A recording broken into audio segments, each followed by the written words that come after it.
Well, good morning, everyone, and welcome to the OG Star Wars channel. And this is your Legends girl trying to make it in this discounted world, OG Star Wars. And again, with my co pilot here, Stig Kenobi. Good morning, Stig from California, of course. How are you doing? Good evening from Norway. I Yes, am doing fine, madam. nice. Awesome. I love to hear that. So, the one of the most important question is, what's in your mug or what are you enjoying as we begin the show here? And I just have a normal cup of coffee, very plain and simple. So, and are you enjoying anything, Stig, while we get into the comic? I have I don't know, a third of a Coca-Cola bottle, small Oh, one. and that's his thing, Coca-Cola. Yeah, That's what I noticed, Coca-Cola. Do you it's have good any for other favorite drinks? I'll drink anything, really. Oh, you'll drink anything, huh? Yeah, except that fucked up coffee. Except for well, I'm not having any of the fucked up coffee. I'm just having regular coffee right now. But, my favorite fucked up coffee is a cappuccino, which probably is more of espresso with a 1 pump vanilla and non-fat milk with mostly foam. So very, very strong stuff. So Mhm. I do have Miss Lady Toriel here. Good morning. Looking forward to this. Love these comics. Yes, they are amazing. We kept on talking and talking and talking about comics before we came live, and I was like, "Oops, we need to go live." So, and then the Penguin. It makes me wonder why Filoni didn't care to follow continuity when these comics are so good, right? I know why. Okay. It's because Filoni is retarded. And that's from Mr. Steeg himself. He is retarded. Yeah, and then we have Mr. Seth Theriault. I think I said that right. Alora with a happy face. Why, hello, how are you doing? Yes, and we are finishing up Jabiim, Battle of Jabiim 3 and 4. But the other comics that we'll be reviewing after that is basically the aftermath of the battle. Yeah, it has a bit of an escape. Yeah, a bit of an escape, and I can't wait till we get to that too, because I mean, every single one of these are brilliant. Yeah, and And go there's ahead. a they have a bald woman in them that we haven't seen for a little while. And he's very happy about the bald woman. He likes Yeah, the bald woman. someone has a close shave with a bald woman. Oh my, yeah. And yeah, so we're excited to get through this. And those who are in the chat right now, I know we're getting people crawling in here. I have 7 so far. I found out on Twitter that you can schedule tweets to go out. And so last night I did that. You scheduled all the tweets to inform you guys on Twitter that when the show is going to start for both coffee chat and for the literature review today. So hopefully that works. Let's see here. Jamie, how are you doing? Good evening. Yes, good evening. I'm morning. Some people are evening, like Stieg, and some people are in between. Um, Kevin Tino Che, hi, how you doing? Need this escape because the real world is crazy. I agree. It's batshit crazy so far. And I Yes. think 2021 is going to be way worse than 2020. Yeah. So, my advice to everyone is stock up on books and movies and just enjoy them and don't give a shit. Yeah. Just do keep up on your personal journey with you, and if you have a family or whatever, just embrace them even more. It's that time now. Just embrace them even more. Yeah, and if you get a lot of built up aggression, take it out on small animals. Oh, yeah. And so Lady Toriel said, having espresso to stay awake. Darling, if you need to go sleep and you want to be on literature review, I don't blame you. Yeah, so We do have literature review coming up at 3 p.m. Pacific Standard Time, reviewing the book Spectre of the Past, and that's book 1 of the Thrawn duology, or Hand of Thrawn duology. And It's so because Hand of Thrawn and there's two. It means he has two hands. very good, Steve. Very good. Yeah, so go ahead and press the like button and share this on Twitter as well to get some people in here. And let's go ahead and take a look at the comics here. And so this is part 3 and 4 of Battle of Jabiim. And so this is one of the covers here. And so there's a lot of turmoil. So what we got last week was basically the beginning and getting into the battle. And basically this battle is the Republic's failure, basically. They don't win this whatsoever. And it's a great loss. Great loss. And there's a comic that we're not reviewing, and I'll also repeat this next week as well, that it goes to more within the Senate's dealings with the battle and the Jedi back on Coruscant, and there's a little bit of details going on there. So I encourage you guys, if you have this, to read it separate, because we're not going to really review it, and I'll go over more details on that. But it does affect, the galaxy in a big way. Even the thing is that there's an extreme amount of dialogue, and it's kind of probably boring to watch if we're pointing at this and that, and then we go, yeah, this guy's saying this, that guy's saying that. There's almost no action in it. Yeah, and so we sat and we debated about that, because I was like, it's good. It's good if you want, like on the Senate and the political side and stuff like that. It's really, really good. But I mean, like I said, I just encourage you guys to pick it up yourselves and read it then, and and on your own or whatever. But yeah, so this battle even affects Luke Skywalker, years later.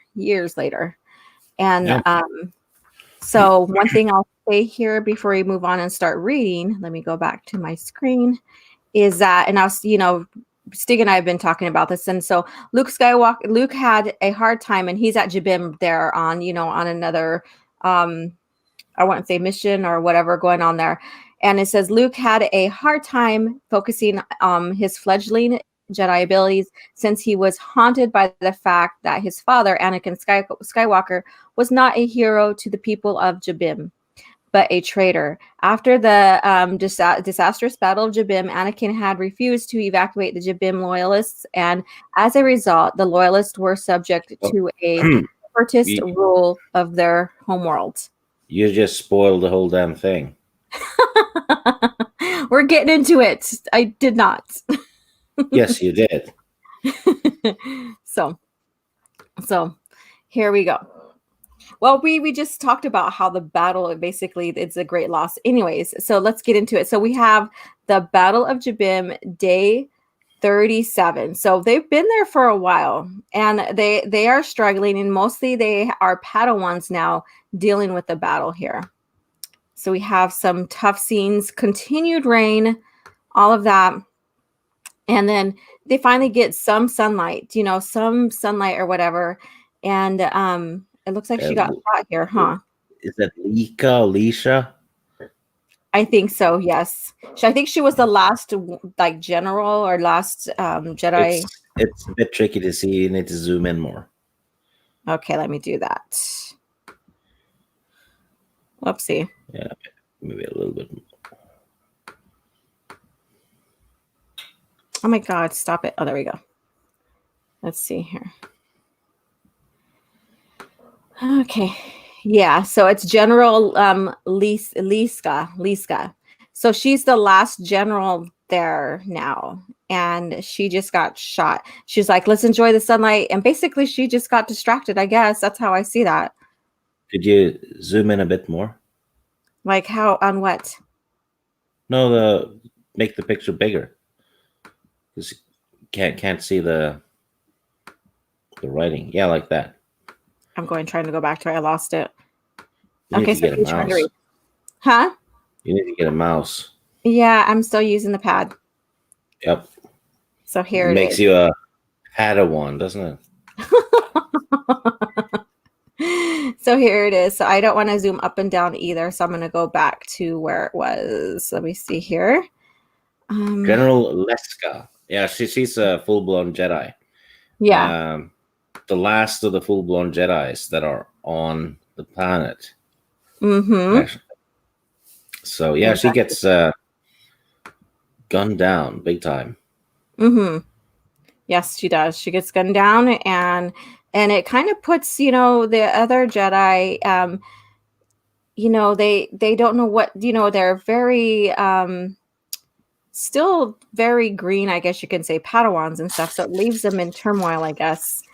And let me see here. There we go.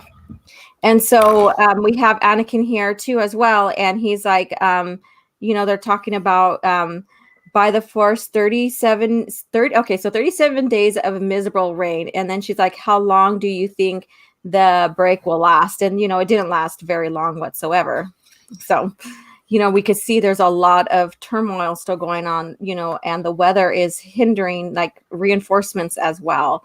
So yeah, and there you have the most of the survivors. mm-hmm.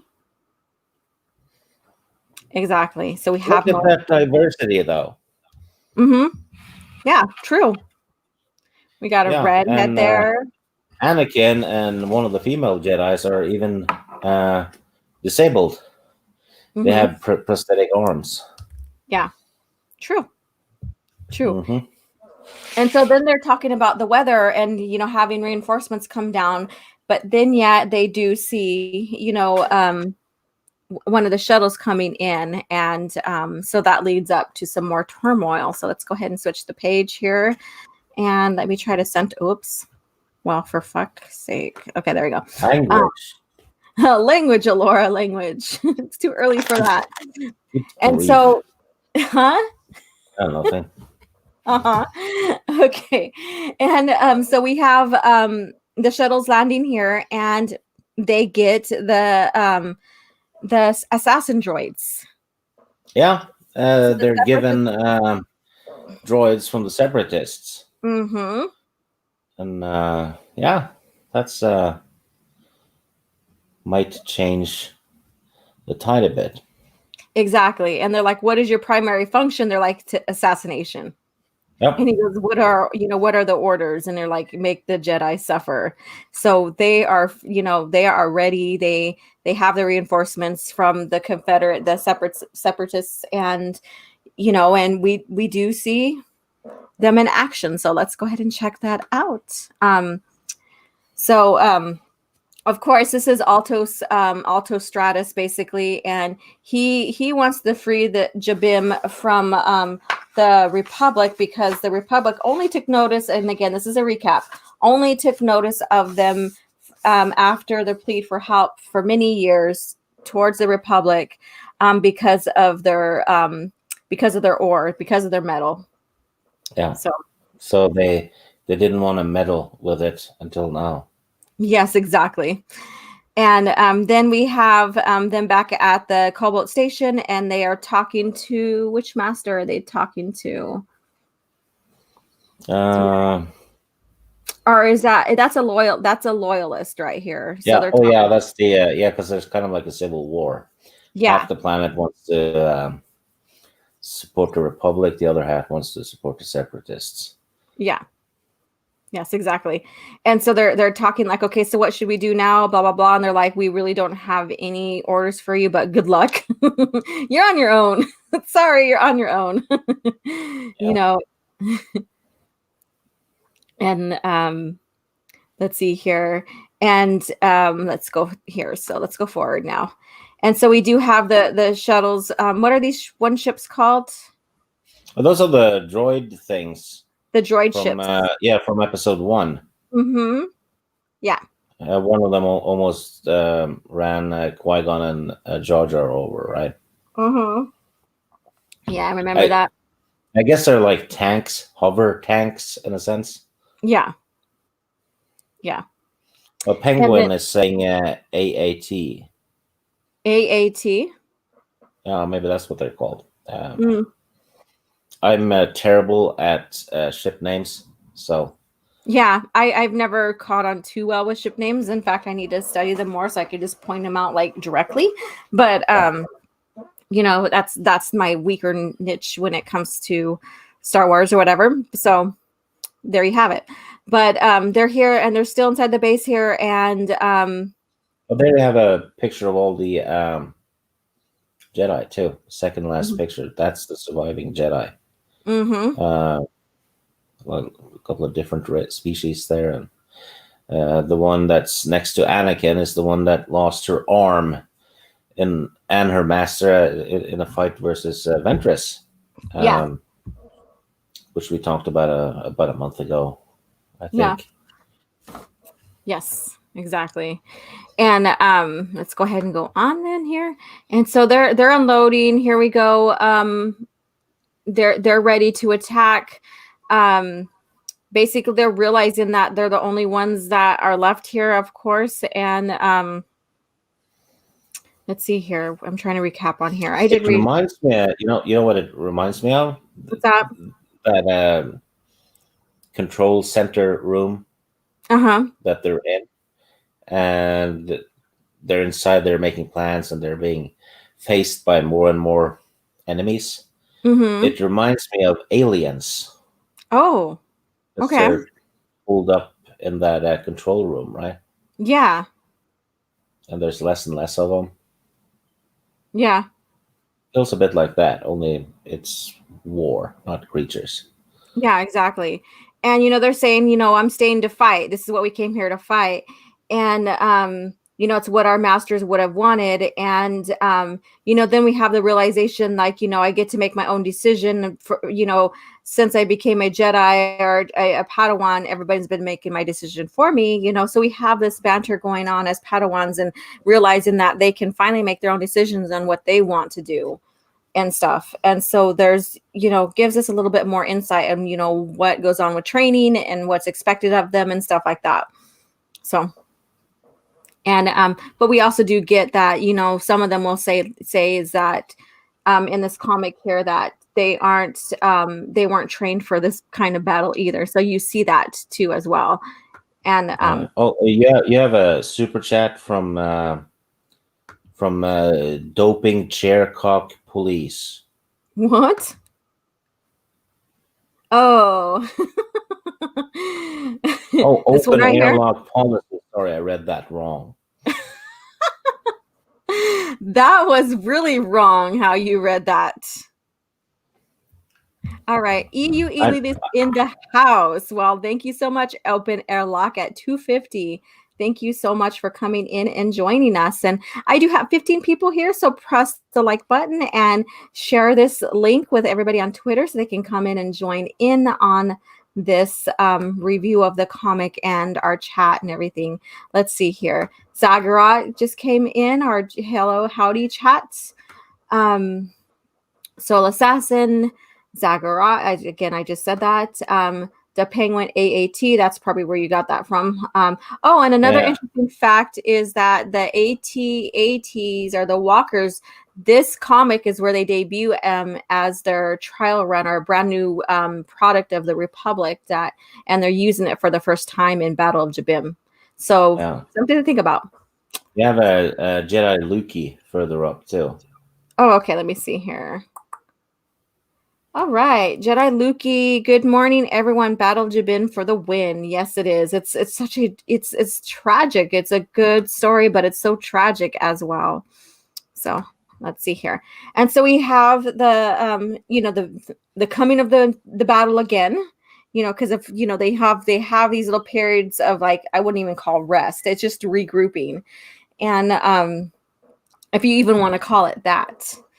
And so they're hunkering down. They have trenches. The clones have trenches and all of that as well. And so let's go further.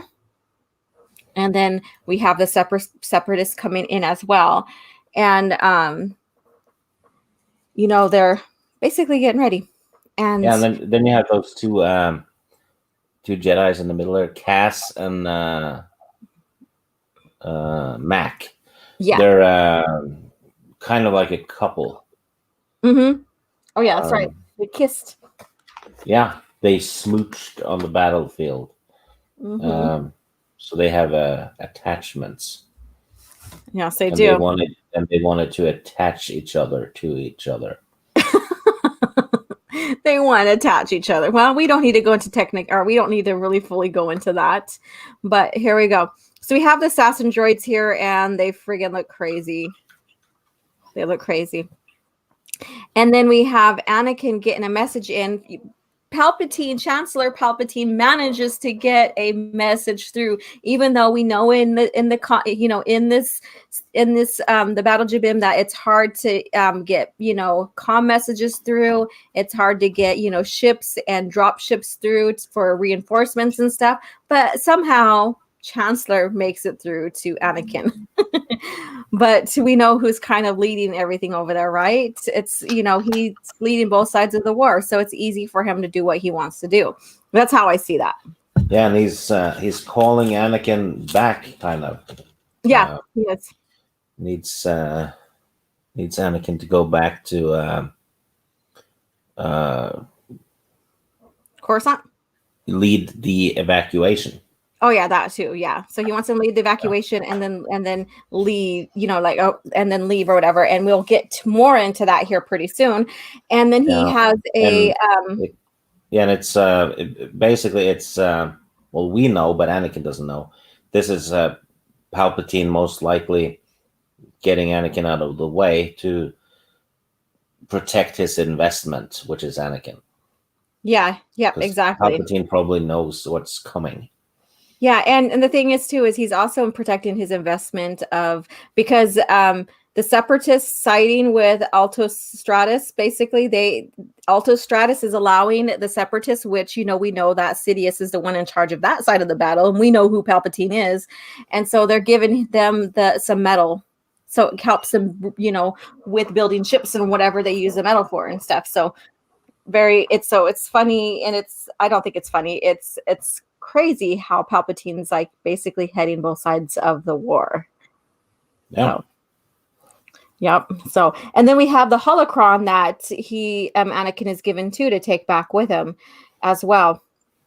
So he's given a holocron to take in her place for her that her master had. It's here on the bottom here. So let's go ahead and go forward here. And so we have Alto Stratus here, and this is the Battle of Jabiim day 39. So, and again, I like how they are counting the days down and telling us what's going on in the time frame. Yeah, here. And that Jedi lady is named Aubrey. Aubrey, that's right. Yeah, she was the healer lady. Mm-hmm. Yeah. And again, there's basically a reverse Battle of Geonosis. Yeah. This time you see all the vehicles from Geonosis, but this time they're attacking the clones, not the other way around. Yeah. Well, very good observation. Very good. Very good. You're welcome. And so again, we have the battle commencing here as well. And let me scroll up a little bit so you can see the bottom. And I always like to see the bottom. You always like to see the bottom. The guy, the Sullustan Jedi. Yeah. Actually, I think it's a female, maybe. Yeah, it's fighting with a lightsaber and a knife. That's very unique. Yeah. Very, very unique. Let's see here. All right, let's go forward here. And then we do have that's not Anakin right there, is it? No, it's the other guy. Yeah, I just couldn't tell a little bit. Yeah, it's it's the last senior guy. His name is Tay. Yeah. He gets hit by the assassin droids. First casualty that shoot him to bits. Yeah. And the Sullustan Jedi is his apprentice. Mm-hmm. Yeah, and he adopted him as his apprentice because he did lose his master. And remember, because he was going through some mental turmoil, it's like his original master would tell him, focus on my mind to help you focus, and stay calm. And then after he lost his master, the Sulstan, she told him, you can use me now and focus on my mind as well. So they kind of, after he lost his master, she kind of took him in as her own as well and did the same technique with him. And so after he got killed, then she starts going, down, because they had that mind connection, I guess you could say, that bond they created. Yeah, something like that, and suffers from something. Yeah, it's like when he died, she went with him because of their connection. Yeah, she just keeled over. Mm-hmm. And yeah. It's like, oh, the heat. Keeled over. Yeah. And you have another loss further down. I think that race is called an Aqualish. Yeah. Gets Aqualish, blown up. Mm-hmm. He says there is no fatigue, and then he blows up. He's all oof, and then he's gone. Like that's a that's a very stupid last words. Yeah. Imagine having that on your gravestone. There is no fatigue. There's oof. No. Yeah.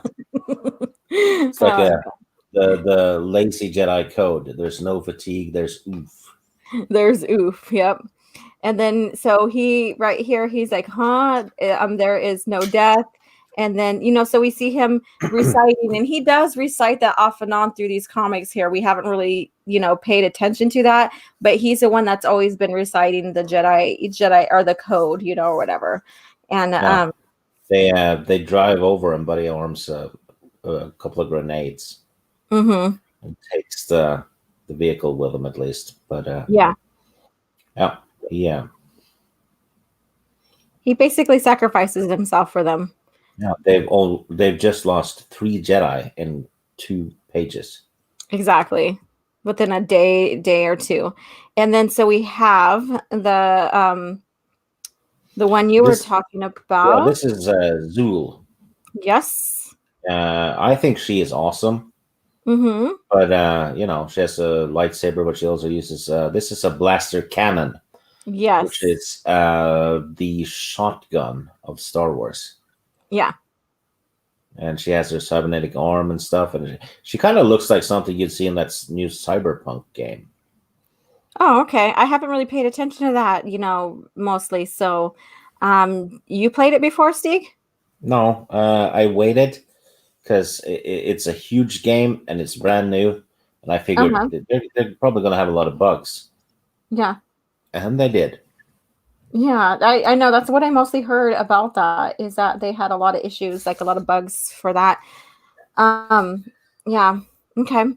So we have her, and basically she starts going dark, and he's like, Zoo is splitting slipping to the darkness, and they're like, as long as she's on our side, so, and they're like, does it really matter if we slip the dark right now? Yeah. Yeah, well, technically, they're being overrun. Mm-hmm. Big time. They're toast, so it actually doesn't matter. Mm-hmm. And that's what they point out. As long as she's on our side, who cares? So I mean they have a point there, even though they're not supposed to go dark, but that's a huge point. So I should have made her cover picture for this. Yeah, and then an ATSD gets blown up, and it falls on her. Mm-hmm. So splat, and then splat. What's his name? Alto Stratus shows up. You're like Astro guy. Yeah, and he goes into melee with a Jedi. He's using a sword and the Mac. That's his name. He gets solid stab to the shoulder, and they his girlfriend tries to help him. Yeah. Exactly. And then, so this is like day 42. So we go from 39 to 40 to 42. So we're seeing these events going on in that timely manner. So it just gives us Yeah, a and broader perspective on, what's going on at the battle. yeah, and this is something you never got to see in the Clone Wars cartoon, with Mm-hmm. massive losses on the Republic side. It was always Ahsoka, Anakin, and Kenobi pretty much winning every battle almost Yeah. single-handedly. These Clone Wars, there's heavy losses on both sides, which Mm-hmm. is what what it was supposed to be, because it even says so on uh, one of the opening crawls, I think. Yeah, it But, does. so yeah, this is what war is. You don't just lose people that are only there for that episode. You know. Mm-hmm. Yeah. Yeah. And then so we have Altos here. He got struck down a little bit and he's like, "Og, blast you, girl." And she goes, and then he goes, "But you're dead." And, so we have this going on here. They're finally getting to the leader as well. And, And then they get a pile of rockets at them. they do. Look at that. And then, so he's all, Cassie, get out of here. He's basically telling her to leave. But they're not going to leave each other here, especially these two right here, or these guys right here. So Yeah, they're emo, so might as well blow both of them up. you're like, just get rid of them already. So Yeah, and then we have the I'm not sure what race that is. It's race as Succus, isn't it? The bounty hunter yeah. uh, from uh, from Empire Strikes Back. Mm-hmm. Yeah. And so we're He's 43 here. So go ahead. Sorry. Yeah, he's dying, and Aubrey gets his lightsaber, and she is to try and take down the big boss himself, and Mm-hmm. she kills the guy's last line of defense, the guy's trying to heal him, Mm-hmm. Yeah. and she decides to kill Alto Stratus. Yeah, exactly. And so here we go. We have both of them right here. They both strike each other down, and basically they're the only ones left as well. Yeah, That's how bad that was. In yeah, that in this part of the battle. Yeah. yeah. It's all out havoc, Mm-hmm. and yeah. Okay. Oh, And speaking of droids creating havoc, Drunk 3PO is in the chat with money for you. with money. Well, okay, let's see here. All right, super sticker. I don't have my regular screen on, but he sent a $3.99 super sticker. Thank you so much for the super chat. And we're getting ready to go on to the next comic. But I'm gonna go ahead. Super sticker is probably a picture of socks that he approves of. Socks that he approves of. I'm lost Mm-hmm. on that one. 3PO knows. He knows what I Okay. meant. Okay, I'm like, did I miss something? All right, so Soul Assassin, what a tough female Jedi. I'm shocked they never existed before. Rey, and he has a laughing face, of course. Even Oh, these yeah. Padawans are basically, even though you could tell they're still green and they're still learning how to use the Force, and they're still brave. They still will put themselves out there for the what they think is the better good, for the battle and stuff like that. So Yeah, much better. this one had four of them. Mm-hmm. Four female Padawans. They all three of them did well. The other one just keeled over from being emo. But yeah, the rest of them did well, especially Zool. Yeah, Zool. Yeah, especially her. Oh, And then, the super sticker is of a coffee cup. oh, awesome. Awesome. Thank you so much, darling. All right. So we have the Sentinel. I wish Hasbro made action figures for more of these comic characters, especially Jedi. That would have been Uh, friggin' cool. Imagine having every single one of those characters. yeah, and then you can melt them and recreate the battle. Melt them, huh? Yeah. Well, I think uh, yeah, no, there's only Anakin and the clone troopers and the robots that Yeah. you can get action figures from. Yeah. Yeah. I Shay was Nolan. gonna, I, Go I ahead. was going to start collecting, Clone Wars Jedi's and stuff, Yeah. prequel action figures, but it was just, it's going to be a lot. So I've been focusing on OT stuff Oh, okay. for my shelf, just to, otherwise I'm going to go haywire. Oh, might Uh, as well enjoy and go haywire. Why yeah, not? yeah. Why not? All right. So, Oh, I finally have a Darth Vader. oh, that's right. You shared that with me. That's pretty cool. Yes, you're the only one who knows that. Until now. Yeah, that I have a Vader. Yeah, he has a Vader. I got a Vader for Christmas too as well. Um, yeah. So, Yeah, I had posted a picture of my Star Wars shelf on mhm, Twitter, and someone pointed out, I think it was Nerd Mom, who uh-huh. said, uh, "You don't have a Vader or Uh-huh. something." And I was like, "Well, shit, I don't. I mean, it's probably the only Star Wars shelf out there that didn't have a something Vader on it." So Oh I no. immediately rectify that, because actually, you need a Vader of some sort, Yeah. right? Yeah. He's like the original villain. You have to have a Vader. Awesome. All right. So Shane Nolan, nothing existed before Ray, apparently. And then Miss Martin Muses, hello. How are you doing, darling? And then, Oh, for fuck's sake, she's having caramel coffee. oh, I didn't What even the think of hell? that. Okay, Steve, calm down already. The Sentinel. Can I just point out how fantastic the Jedi characters' designs are in the Jabiim arc? Oh Yes. yes, Yes, I agree. Kevin Tino Chase 6-inch figures of Zool would look magnificent.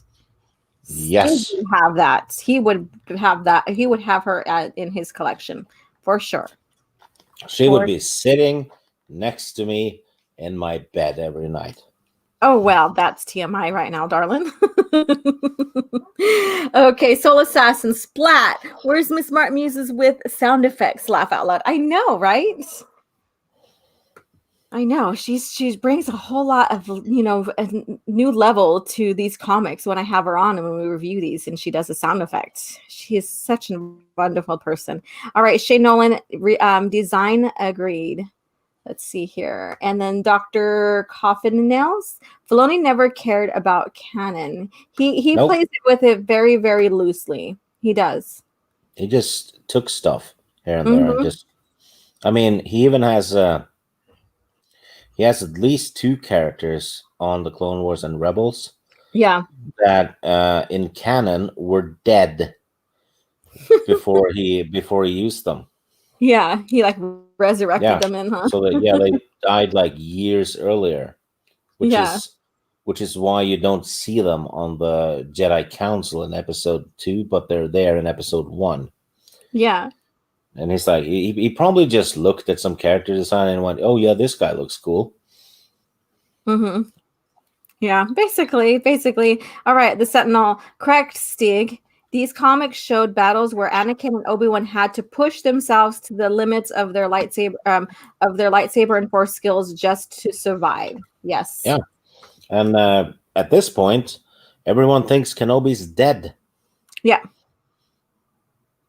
Yep, and we're going to get into it in this next comic here that's coming up that we're going to review, and it's kind of it's emotional towards the end. It is, and um what we're gonna see and stuff. And I'm not gonna give spoilers. I tend to do that more often than none. But fighting Irish, the Jabim arc would make a great film adaptation. It would be a Yeah, great one. yeah, and in this arc they lose badly.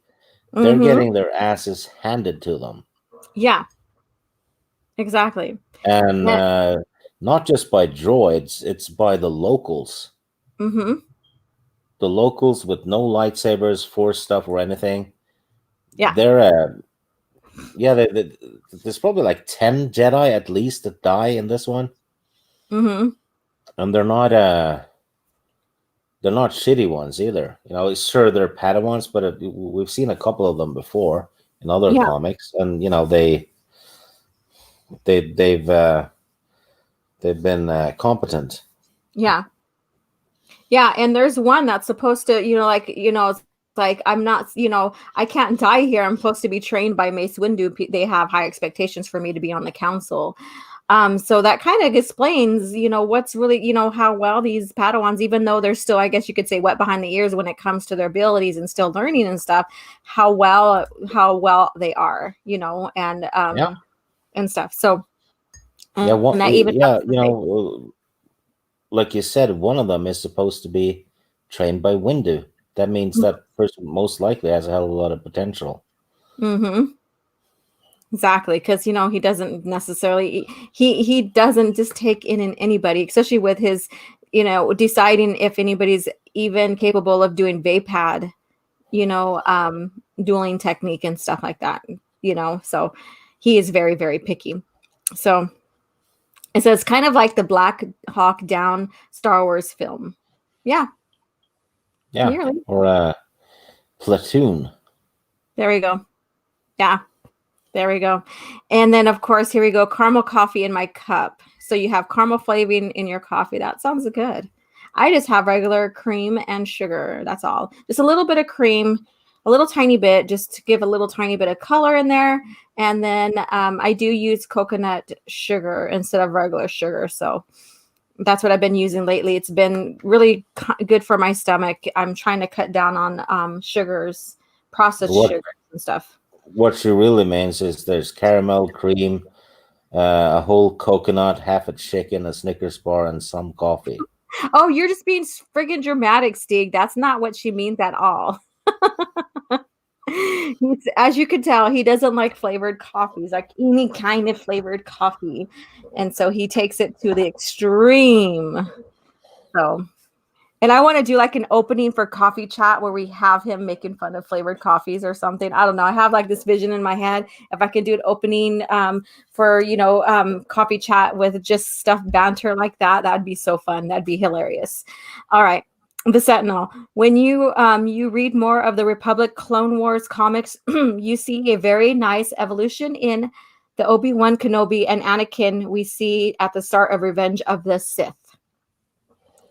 Yeah, we start to see, it takes a while for Anakin to mature to what we see in Revenge of the Sith. Even though he's still not that mature yet, we do see it, the bond that's being created, hardening of both of the characters, especially Anakin as well through all of this. And honestly, I did not see that with Filoni's Clone Wars at all. So these are a great addition Uh, to. Shane Nolan said Eth Koth is in new canon comics. He survived Order 66 and became a priest, and Vader hunted him down. How's that? Oh, he dies. Palpatine kills him in Revenge of the Sith. Mm-hmm. So Disney's ignoring that. Oh my God. Okay, so let me see. Where is it at? Is it down further? Yeah, There we go. yeah, because he's one of the ones that shows up with Windu, Yeah. Yeah. and Palpatine runs him through Mm-hmm. because that's a Zabrak Jedi Master, and he dies in Episode 3. Yeah. It's just Mace Uh, Windu took the top duelist, or at least what he thought was top duelist, to help him arrest, right? yeah, but if he's if they're using him in canon comics and he survived Order 66, which I'm not surprised if they did that, but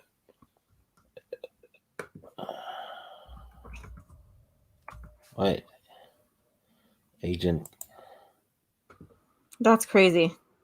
You're like, I Hang have on. no words for that now. Let's see here. The Sentinel, Aegon Color was the one who Palpatine killed. Eathcoth was a similar design. He's right. He Yeah. is right. Okay. They're both Zabraks. Yeah, I was So confused on that too as well. There are two of them. There are two in the order that we know of. yeah, Yeah. That's why yeah, that I was one. like typing it out. Yeah, I mixed them together. They're so easy to get mixed together, especially because they're very similar and stuff. Yeah, so let's go ahead and get into the comics here. This next half of this is basically the ending or towards the ending of the Battle of Jabiim, and the comics that we'll review next week will be the aftermath of the battle and what had happened and with that. So of course we Yeah, have and Anakin here. we next week we get the backstory of Ventress, Yes. the real backstory. Spoiler: she's not a Night Sister. Mm-hmm. That was just some bullshit Filoni came up with. and Stig is so excited for that because he really loves Ventress. I like Ventress. Yeah. I like her so much. I want an inflatable Ventress. He wants an inflatable. Yes, and we'll just leave it at that. Okay. All right. The Battle of Jabiim, day 42. So Anakin gets the call to evacuate by Palpatine. And so we see him on that right now. We see, look at his face. It's so reminiscent of Attack of the Clones, and and he's like really focused here. And then so we have a larger picture right here. So this is what I used for the thumbnail. I thought it was pretty cool. So, and he's on the speeder here, and he's making his way towards where he's supposed to meet. He's encountering some of the assassin droids as well, and and so he we does have the Vader move, throwing the lightsaber with the Force. Yeah, there we go, right here. Oh, and we have that Wilkins fellow talking about chicken yet again. My New Year's resolution to eat more chicken. Is that what he said? Yeah. I can confirm, Matt Wilkins, that in 2021 I will indeed be eating chicken, but I don't know if I will eat more or less than I did in 2020. Okay. We will simply have to see. All right, so we'll get a full report on that later. Oh, goodness gracious. You guys are so funny. All right, so let's go ahead and move on from this image here. And so we still have the, Anakin battling the assassin droids right here. And of course, doing a force leap off of his speeder because they struck it and it exploded. So he's force leaping off of that. Yeah, I mean, look, minions in Star Wars that actually hit something. We haven't seen that since the Lucas era. Right. Exactly. And look how big these assassin droids are. Look at that. Anakin right here and the assassin droid right here. And maybe it's a little bit exaggerated because the different sizes right here, but he did strike one in half. That it did actually shoot down his speeder. And like Stig said, oh my God, they actually can shoot something. They actually can do something. So let's go on here. And then this is dun dun dun. Basically his first time doing, from what I got from here, the force choke. No, it isn't. He picks up a rock behind him. Is he? Oh, he picks up the rock. He's lifting the rock. Okay, there we go. Yeah, he smashes him with a rock. Yeah, that's right. So he's not doing the force choke yet. Dun, dun, dun. He should have said, "Rock on." Rock on, droid. Rock on. Or you shouldn't fight when you're stoned. There you go. And then he uses one of the so-called cuss words, staying, that we hear later on too as well, and throughout the lore, staying. I guess I'm walking, or I guess I'm walking. So yeah, so we hear that as well. So that's kind of fun to see. Their own version of cuss words or derogatory words or whatever. And so now they're at Monsoon Mesa. That's where they're getting picked up at or evacuated at or from day 43. So he finally makes it over there, and he has the Jabiim loyalists with him. And at first they're thinking that everybody's going to get evacuated, which they find out that it's not the case, and that's at the bottom of the screen here. The ship's coming down, and so they find out the hard truth that they only can evacuate their own troops and not the loyalists. Yeah, which is shitty because the war started because of them. Yes. So the population of Jabiim is left in the shitter. Mm-hmm. They're way worse off than if they hadn't decided to fight at all. Exactly. And so we have, this going back and forth, and, we see, let me go ahead and switch it. We see the distrust starting to happen, and they're basically very, very disappointed. They trusted the Republic to help them out, and now they're leaving them in turmoil. Yep. And so this is why this battle is so bad, because they lose not only, losses of individuals and stuff like that, but they also lose trust. Yeah. And their leader is pissed. And like someone said in the chat, this story is not over. No, it's There's a second part to this set in the rebellion era. And I can't remember who said it though, but he said that one is better. Yeah. I'm not. Well, maybe. It's certainly damn good. Absolutely, and yeah, maybe we'll review those sometime. Yeah. Of course. When we're done with the Clone Wars. Yeah. Yep. Okay, let's go ahead. We'll see. But yes, there's a second part to this, and it involves Luke. Mm-hmm. And I remember when I read that, I was like, "Damn, this is great continuity." Yeah.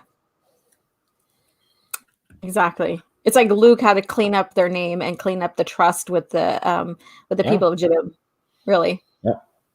And he was just a fledgling Jedi too at the time. He was just basically a Padawan, if you will. So we had the Padawans, having to leave and creating, like they lost, and who was left was Padawans. And, we have Skywalker or Anakin, who's a Padawan, who's given orders to evacuate and can't take the loyalists with him.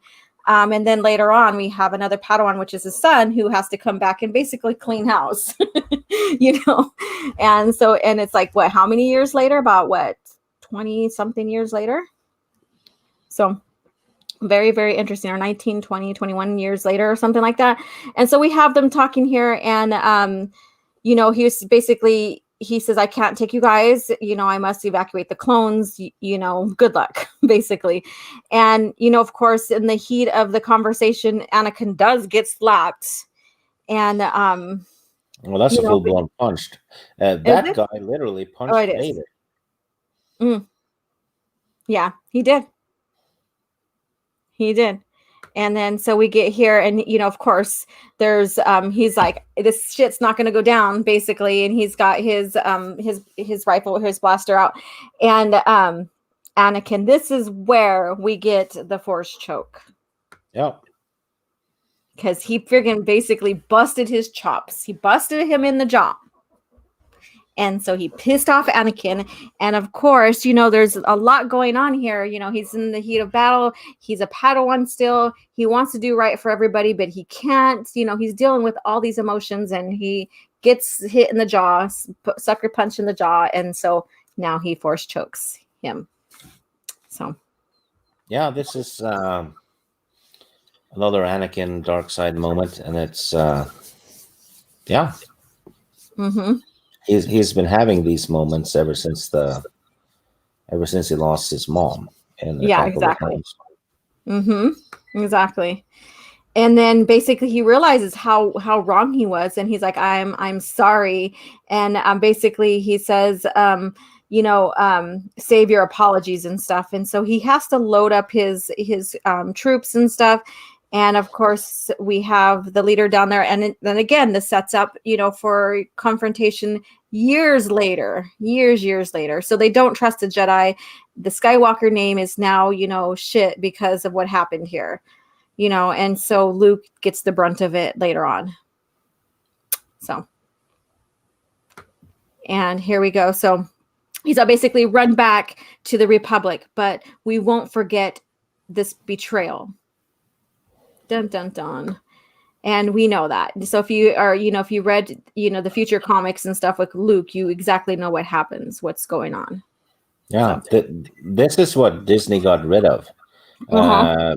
Pretty much perfect continuity Mm-hmm. between several different comics, the movies, the novels, everything in this period has perfect continuity. Then they Mm-hmm. got rid of it, and then Filoni pissed on it with the Clone Wars, Mm-hmm. and now we have. Well, I'm not even sure what we have with Disney Star Wars when it comes to that time period. I think it's Ahsoka. That's it. Ahsoka jumping around. Yeah, she's like all over everywhere. She is everywhere. Yeah. So here we go. Let's go ahead and go forward now. So Anakin, you could see kind of the turmoil in his face, like, he's doing what he's told, but he doesn't feel it's right. And that's Anakin, because he wants to save everybody. That's part of his arc. He wants to save everyone, but he can't. And that goes into his character build or character arc as well. And he's like, we will not forget, Yeah, and and foreshadowing right there. thankfully, the writers did not forget either, because we get a great comic down the line set in the Mhm. rebellion era that picks up this story. Exactly. Exactly. It's amazing. And so they take off, and you see, is he crying here or something? That's what it looks like. He looks like he has a tear coming down. There's a lot of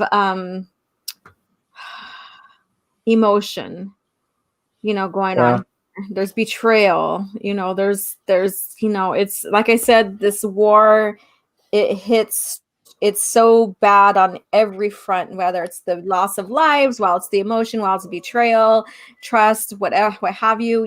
There's a lot of depth going on in this battle and stuff, and that's why this battle is like the worst one out of all of the scenarios in the Clone Wars. This is the worst one. So yeah. And then so Anakin gets a call from Palpatine again, they're like, sir. And he goes, now that we're clear of the planet, I'm receiving a comm signal from Coruscant. The Supreme Chancellor would like to a Stratus report. And he goes, tell him it's over. The Battle of Jabiim is over, and we lost. We all lost. yeah. And this is something you never saw with Filoni Clone Wars. Mm-hmm. They never got their ass beaten like this. They always won in the end. In this one, they lost at least 10 Jedi, Yeah, exactly. and they were beaten by half the population of the locals, which are they used regular swords Mm-hmm. and guns. Nobody had force skills or anything. They just got hammered. Yes, they did. And you could see, look at Anakin right here and his expression. This is great storytelling right here. Even just looking at his picture, or his, form right here, and how he's feeling about the situation. So, all right, let's go on. And so now it's like new Holstis in the mid rim 2 days later. So, they're making their way to their destination. And let's see here. and they're down here, and of course, they ask Anakin, "Are you injured?" And he's like, "Not really." And then they're like, "Well, we have some things for you to do," and so he moves on into the medic area. Yeah, and And this there's is where you see the gut of the war here, like what's the travesty of injuries and stuff like that, and all that. yeah, and you have Asherad Het showing up again, Mm-hmm. who now has an apprentice. Mm-hmm. He's been knighted Yeah. at some point. Can't remember when it was, but yeah, he has like a spiky face. I can't remember what is that a Nikto? I don't know. And maybe, but his name is Bot Joel, I believe. Yeah. So and so they're recruiting people to come in and help heal. So we have clones, all them in the back to tanks here, people on the beds, medical beds here as well, and then we have Barris Offie, Master Offie, right here, and she Yeah, basically is the healer. yeah. She is. She's a healer. And look, she's not 15 years old either, like Mm-mm. Filoni made her. Yeah. Barris is when you see her in the Clone Wars. Oh, sorry, the Attack of the Clones. She is just as tall as the clone troopers. Mm-hmm. In the Clone Wars, she's a head, at least a head shorter than the clone troopers, and she's suddenly 15 years old Mm-hmm. because Filoni fucked up. Yeah. Yeah. And so, she's the healer, and even her lightsaber technique basically is about protecting and defending. And so this is her character. This is the character that I fell in love with. She is one of those gentle souls that helps heal, cares about others and stuff like that. And the Clone Wars did not do her arc any justice, because it doesn't make sense for someone like this to want to bomb. No, yeah, in the Clone Wars cartoon, she's the Unabomber. Yeah, she's Uh, the Unabomber. Oh my yeah, god. it's Oh, yeah, the doctor turns into a bomber. Yeah, that's yeah. well done, Filoni. Well done. Yeah, took And such a beautiful character, beautiful Jedi, and turned them into some kind of sinister yeah, person. and there's two novels about her too, canon Hmm. novels called Yeah. Medstar, Yeah. which is about this side of the Clone Wars. Hmm. Yeah. It's Grey's Anatomy featuring Barris or Yes, something. I don't exactly. know, but Yeah, and they even say here, those novels fits perfectly with the comics. correct. And they even say Master Offie has saved countless lives. She seldom leaves her post to rest, but we all work long hours. So basically they're saying that she's given her time and she's doing it without any sleep. She's dedicating to help people recover and try to save them from their injuries of war. So yeah. And then so they ask Anakin if he wants to help with helping some of these Jedi and clones and stuff, either heal or help them pass in peace. So that's all they can do, is either help him heal or help him pass in peace, and which is Yeah, very tragic. It's very, very tragic. yeah. Sometimes you just can't do enough. Yeah. And in this case, Anakin can't. And so we'll go to the next page here. So Asherad asks Anakin to sit with her so she passes peacefully. Give her some peace of mind, because there's nothing they can do. And force healing isn't where they just save you from dying. They can't. They can heal you from your injuries, but if your injuries are too much, sometimes force healing won't even work. Yeah, and this is Anakin trying to compensate for leaving the people of Jabiim behind, I Mhm. think, and for all the losses. So he's trying a bit too hard, and doesn't work because in the old Star Wars, healing took time. It was an instant, like with Rey. Yeah. You just don't touch people and then they're instantly healed. Yeah, exactly. It actually required medical knowledge as well, because you're Mm-hmm. basically mending bones and all kinds of stuff. Mm-hmm. So you need to know how to do that, and then use the force to heal, and then basically you just sped up the natural healing. Yeah, exactly. And sometimes it's even going into a forced trance with someone you're healing, as we learn later on with Luke Skywalker and stuff. And then sometimes it's not. But then when you're putting yourself in that situation of healing, it does take a lot of energy out of you to where you do need to, rest a little bit, or even get, sustained by eating, fueling up and stuff as well. And so what's sad about this right here is that, we've seen him do his forced choke, in that scene just a few pages ago. And he wants to save her. He wants her to remain alive, of course. And of course, this goes into Anakin's character because he's lost his mom as well. And so he uses the force choke ability to help her heart, try to restart her heart. Yeah, And that's not and it successful. just causes her more pain and more stress Mm-hmm. on the body. Yes. So And this is him trying to keep, everybody alive, and that part of that arc within him. And it's not successful. So he's right here and he's like, yeah, in Jabiim, I learned to crush a man's windpipe with the force. yeah, it's just bragging about it. Look what I Yeah. learned. Force choke. Yeah. Yeah. I learned force choke, which is a dark side ability, and so he's trying to do that. He's trying to massage her heart, Miss Master Morabari's heart. Yeah. And then he's like, and go ahead. Yeah, it just doesn't work. No, it doesn't. And even Astaroth tells him about that. And she ends up dying anyways. But that just kind of shows again, he wants to save everybody, So, like I said. And so here we go. Does anybody recognize this scene Yeah.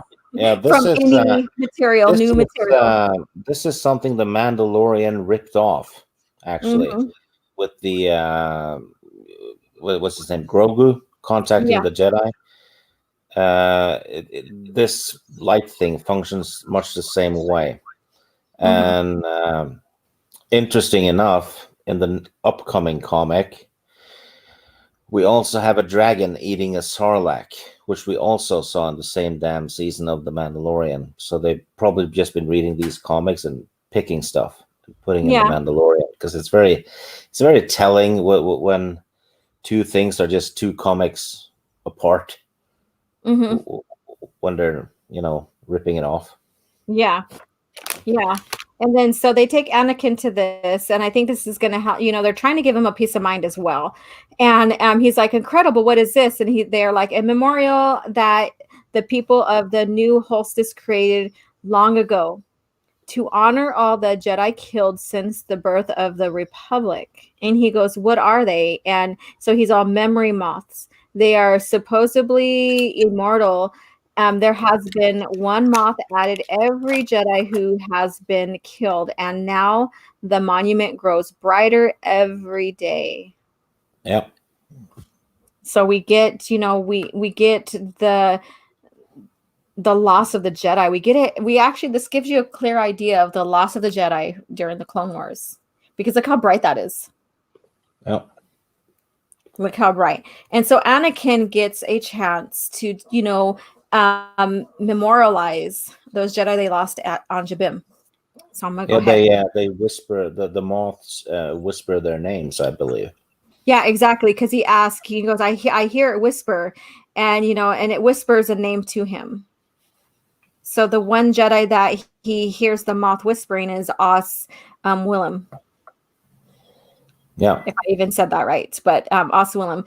And so, he's learning about this memorial and what this means and stuff like that. So he gets his chance to honor those at Jabiim, and he does. And this is like, just like when I read this, I was like, oh my God, this is so sad. It's like, it's just, heartbreaking in a sense, I guess you could say. Especially when we get down further into this little comic strip right here. So he, names off Cass, Mock, Tay, Alora, and Elora, like my name, Elora, and then Vabash, And then other ones like Zool and Aubrey and and then he gets to Obi-Wan Kenobi. Because of course, they thought, he's dead right now. He's for to them he's dead.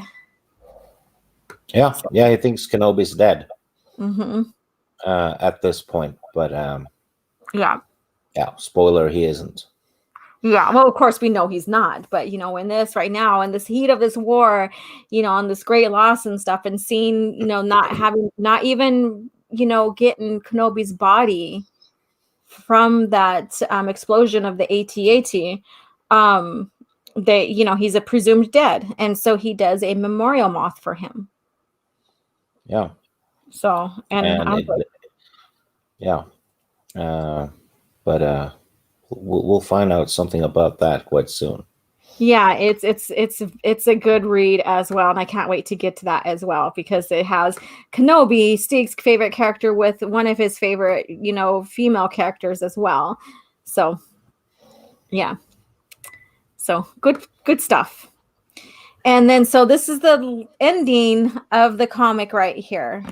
So it's setting up the next comic, and it says elsewhere. So go ahead and Steve, talk about this. Yeah, it's elsewhere, I believe, because the character that's chained up doesn't know where he is.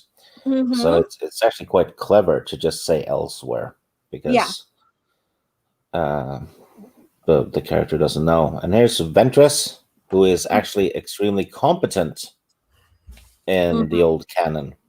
Mm-hmm. In the new one, she fails at everything. In this one, she doesn't at all. Mm-hmm. And she's already killed like 5 or 6 Jedi so far. Mm-hmm. In the comics, she's beheaded a couple. Mm-hmm. And so I'm going to read this comic to you guys, this last strip right here. So it says elsewhere, and then the chained up hostage, basically, you vowed to kill me last time we met. And she goes, patience, it wouldn't do to kill your body before I've destroyed your spirit. It came to give you more news of the war. The Republic has been beaten back on all fronts. Count Dooku and the Confederacy are on the verge of winning. So there's a bit of mental play, but she's not wrong, because Jabiim was a huge loss. Huge loss. So she's not entirely wrong right there. And basically the hostage says, we shall see. And she's all, liar. And then she goes, you were easier to break than I expected. Basically down on the bottom there. And on the top there, because I skipped over a little bit, the Republic has already been crushed on Jabiim. So basically, again, she's telling them what happened. And basically she's right, and also she's wrong. Everybody had great losses at Jabiim. Not only the Republic, but also the people of Jabiim. And even sweeter, we slaughtered all of the Padawans, including yours. Dun, dun, dun. So we have a hint. So if you guys already don't know who this is, I'm not saying anything right now. Well, it says at the bottom. Oh, yeah, there we go. I'm getting to it. Welcome to your dark side, Obi-Wan Kenobi. Yeah, she's basically trying to turn him and saying that Anakin's dead and everyone's dead. Mm-hmm. Exactly. And so this is the next comic we'll be reviewing next week.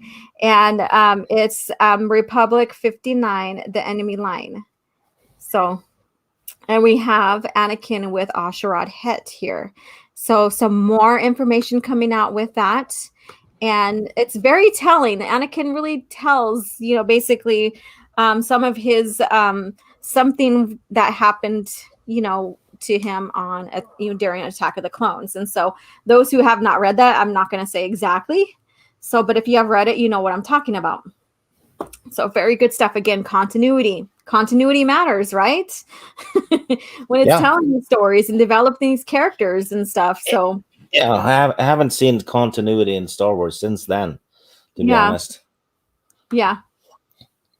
Yeah, and so we got Matt G at 149 super sticker. Thank you so much, darling, for and those who've given the super stickers or super chats. Thank you so much. You guys are amazing.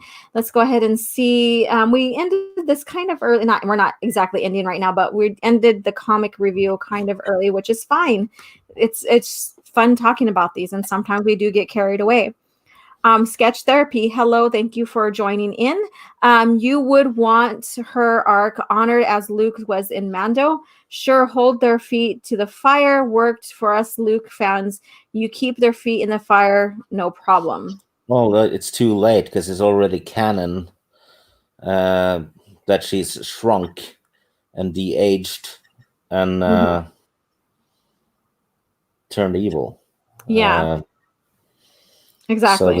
the damage is already done. And while the Luke scene in The Mandalorian was cool enough, Mm-hmm. they at the same time pissed all over the Dark Troopers. Yeah. The Dark Troopers used to be awesome. Mm-hmm. Two of them would take out a Jedi Master. Yeah. Now they were just Roger droids. Yeah. That does But it dubstep. was it was cool to see Luke like that though, dressed as he was from Return of the Jedi and actually using the lightsaber and the Force and stuff. But Yeah. it still leads to the sequel trilogy though, Yeah. so I'm kind of torn on that one. Mm-hmm. But as an isolated scene, I don't think it did any harm. No, it didn't, and it was fun to watch. Considering. Yeah.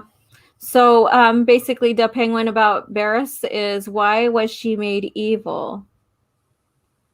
So, and people are like, we don't understand. And then Matt Wilkins is MedStar Best Clone Wars novels, basically, in sketch therapy. Let's see, did I read that one? Oh, yeah, that's right. And I did.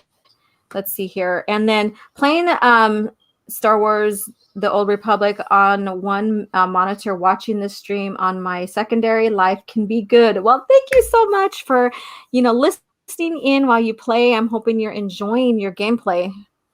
Yeah, there's a lot of people still playing that game. Yeah, there is. Time Have you travel. played it? Oh yeah, the world without. I think sketches talking about the world between worlds. Um, That's it's not really time travel. It's basically like a portal, and you can see points in time. And what happened was, who was his name? Ezra grabbed Ahsoka before she died and dragged her in there. Mm-hmm. So it doesn't change anything. He just took her away from her imminent death. Mm-hmm. Um, But she didn't die from it though, that because he did that to and so she yeah, got. yeah.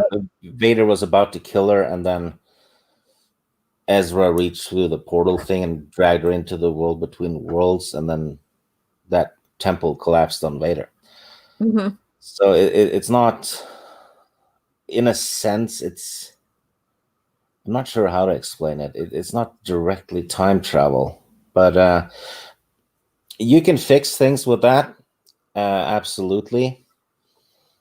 But it is the world between worlds is a place, right? Mm-hmm. So once they start using that to fix things and all that, you're opening Pandora's box, because Yeah. as soon as a dark side user figures out the world between worlds, right? Mm-hmm. He can also do that and go back and tell Palpatine, "Hey, there's a flaw in the Death Star. Fix it." Yeah. And then you have all kinds of ramifications, going on. I don't know. I Yeah. feel it's a double-edged blade, you know. It very much is, Dig. And the thing is like it's not necessarily time travel yet. Like you said, it's a portal where you can go in between different dimensions of time and influence it. But I still think that this does not belong in Star Wars. Star Wars was never about that. And so if they did that to, let's go ahead and go to the what ifs and are the rumors, to correct or erase or retcon the sequel trilogies, and it's a big success with the fans and they like it, and then it gives Disney Lucasfilm a go to say, oh wow, well they liked it with this, so we'll use it here in this scenario since they liked what we did with World Between Worlds, which can Yeah. also lead up to a retcon of even the prequel trilogies or even the original trilogy. Yeah, and even though you can fix, characters dying and all that, you can't fix what they've done to how the Star Wars universe works in Disney Mm-hmm. canon, and Yeah. that contradicts the movies, right? The hyperspace ramming, that's not Mm-hmm. possible. Yeah. That you can't fix with Mm-hmm. the World Between Worlds. What they can do though is fix Palpatine surviving. Mm. That's a big one, because if they do that and have Luke or Anakin kill off Palpatine for good, Mm-hmm. then they will have fixed a lot of the damage done by the sequel trilogy. Oh, and their arc and Yeah, the Men Skywalker's arc, yeah. yeah, Um, because that would mean Rey never gets born, and Rey is not the chosen one.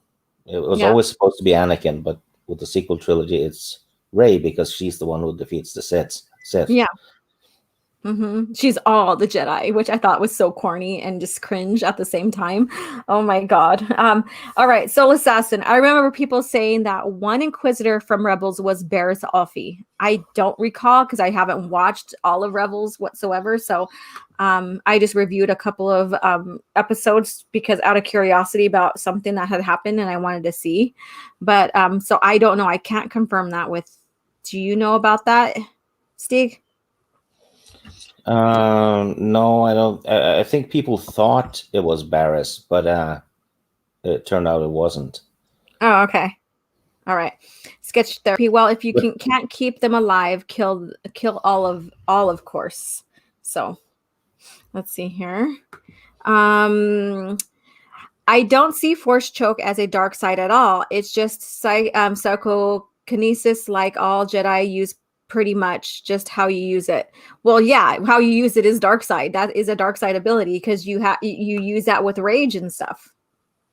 Yeah, it's fueled by rage, but you can still say that it's how you use it. Also,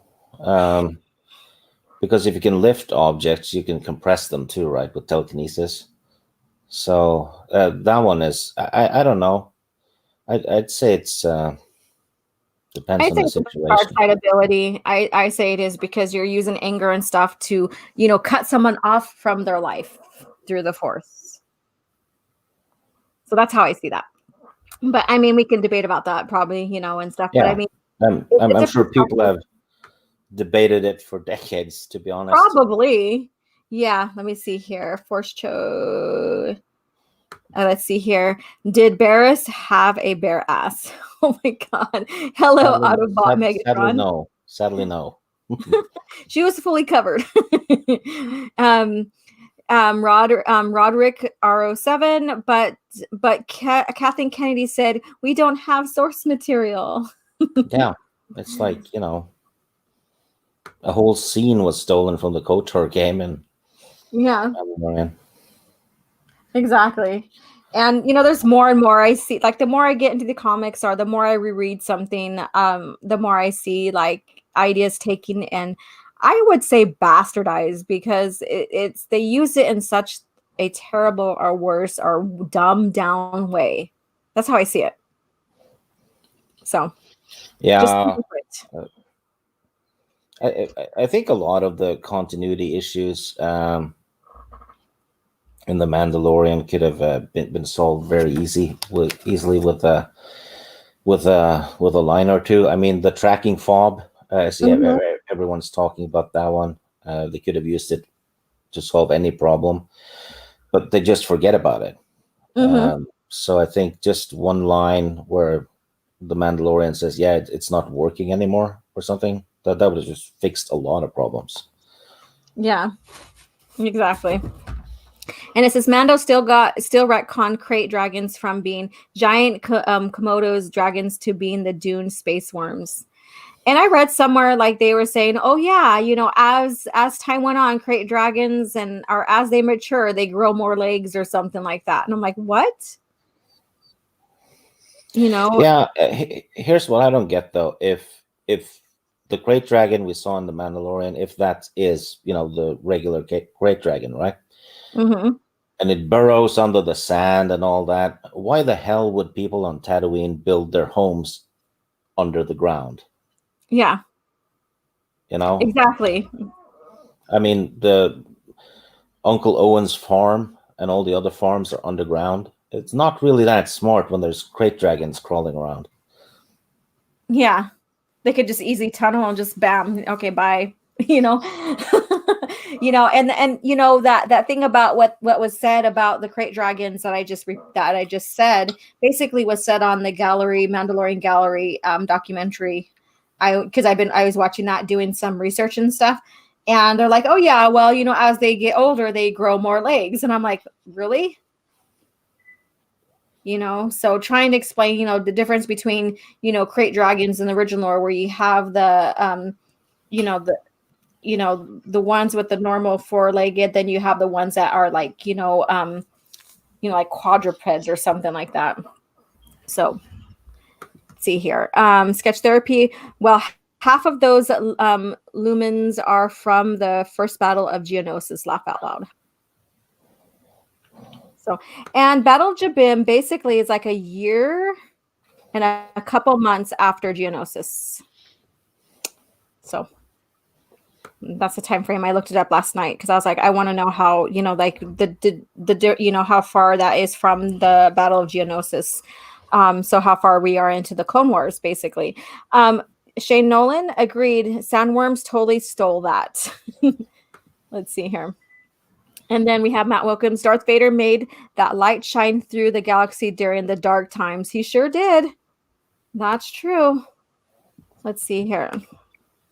And then Roderick, one of the saddest comics I've ever read when I was little. I know, and I couldn't put it down. We're like getting ready to review this comic here, and I think Stig was also reading it at the same time as I was, and he's like, I read the whole thing. I couldn't put it down, and I'm like, it's like almost 2 a.m. here, and I can't put this down. So very, very good. Very, very good. So emotional, a lot of stuff going on in there. Sketch therapy, not visually. Visually, they remain commando, and they Komodo. I'm sorry, and I really need to freaking wear my glasses. And that they could always burrow in the sand. So yeah, they could burrow a little bit. The old ones. Not that fast though, and not that far. But where's the legs though? They had very pronounced legs, like a regular lizard. Yeah, we did not see that in the Mandalorian.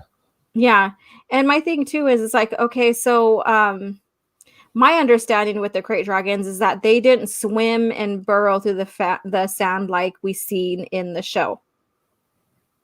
So that too is very different, because like Stiggs pointed out, if they did that and they can move around under the sand like they do, then why are the moisture farmers building their homes underground, as we've seen with like Luke's family's home and stuff like that? Yeah, it's kind of weird because the other town was elevated. Apparently that protected against the crate dragon. It shouldn't, but I don't know. I thought it was weird. Yeah, it's very off. It's off. That's all I could say. That's how I see it's off. They reinvented the crate dragon, of course, and so when they did that, they didn't think about what they've seen in the OT and stuff with the moisture farmers building their homes underground. So that's again odd and kind of off a little bit, maybe with continuity. Who knows? And it maybe sounds like a nitpicking thing, but it's just a discussion. Yeah, I'm sure they'll write a comic about it. Oh yeah. But it's weird when the biggest threat on the planet is nearby and it burrows under the sand, so it makes no sense to build your homes under the sand, Correct. where it will easily get to you. Mm-hmm. Easily. Feeling the vibrations and stuff, I guess. But all right, sketch therapy. Don't complain about nothing. It weakens your points. Go look at the crate again. I think he's talking about the legs. Mm-hmm. Yeah. Yeah. And then Matt Wilkins. I'm afraid of what Stig would whisper if he were a force moth. Or yeah, yeah. I'd say Matt Wilkins. Oh, Matt Wilkins. All right.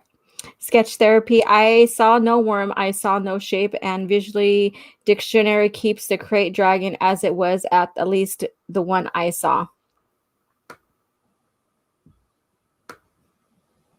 I don't And know. I haven't seen the visual dictionary for Disney Star Wars, so can't yeah, comment. yeah, can't comment either on that. It didn't look like the Ralph McQuarrie thing, though. No, it didn't. It didn't whatsoever. Um, so don't reject their canon as set in stone and condemn their canon when it gives you a way to shoot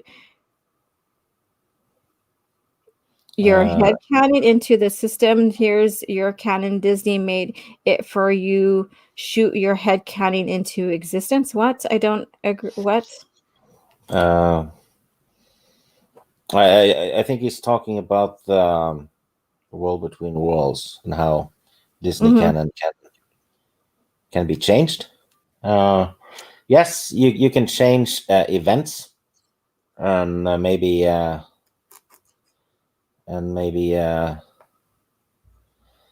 um, maybe character arcs can be changed with the World Between Worlds, but hyperspace ramming is now canon. You can't fix that with the World Between Worlds. You can't fix the bit where Force Ghosts now all of a sudden can use a lightsaber. Hmm. That you can't fix. And the hyperspace jumping from within a planet's gravity, that's something you can't fix. That was thank you, Mandalorian. You just made Star Wars Episode 1, 4, and 5 stupid because he did that. Because now the blockade in Episode 1 makes no sense. Yeah. And I don't know what sketch therapy is getting about here. Whether he's getting disgusted with how we're talking, I don't know. No. As sketch, we're not taking your comments as unfriendly at all. Sorry No, not really. if we came off like that. No, we're just people. Luke Skywalker scene was given to see how fans would react. I agree, Yeah. and they're gonna use that type of like extreme nostalgia stuff to keep fans interested. We already see the formula forming. Okay, so if they use World Between Worlds to retcon and it's a success, then it's going to give them the okay to use that anywhere else because the fans really respond to it well, which goes into my fears. And I'm pretty sure they're going to do it anyways. Maybe not in my lifetime, but retconning the original movies,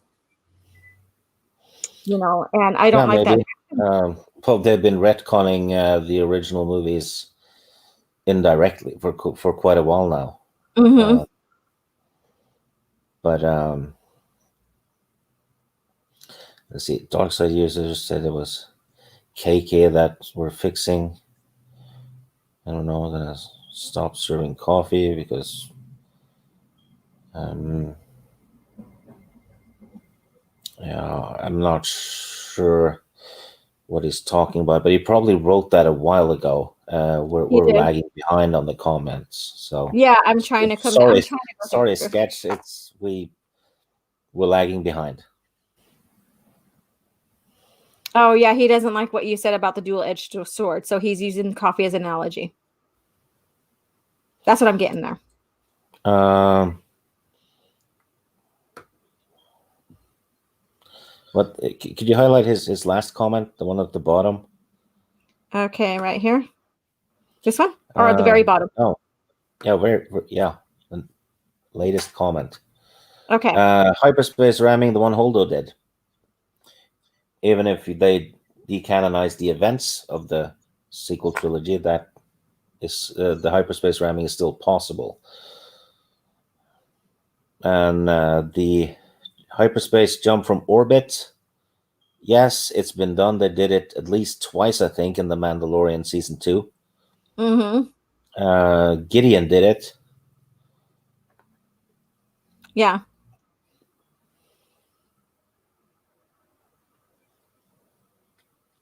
What if they make, and this is Andre, what if they make a light side timeline that retcon the sequels and make them the dark side timeline? That doesn't make sense if you're going to split timelines with light and dark, because aren't they supposed to be together? I mean, if I'm reading that weird or whatever. Let's see here. And no, there is no circular base. The Ilum is where it was, and Ilum is where it was. They used Ilum for Star Killer Base. So let's see here. All right, I'm gonna skip over these and let's see here. Matt Wilkins says, when is Stig doing an autograph tour through the USA? Yes, when are you gonna do that, darling? Well, I'm sure it's hell not going over there now.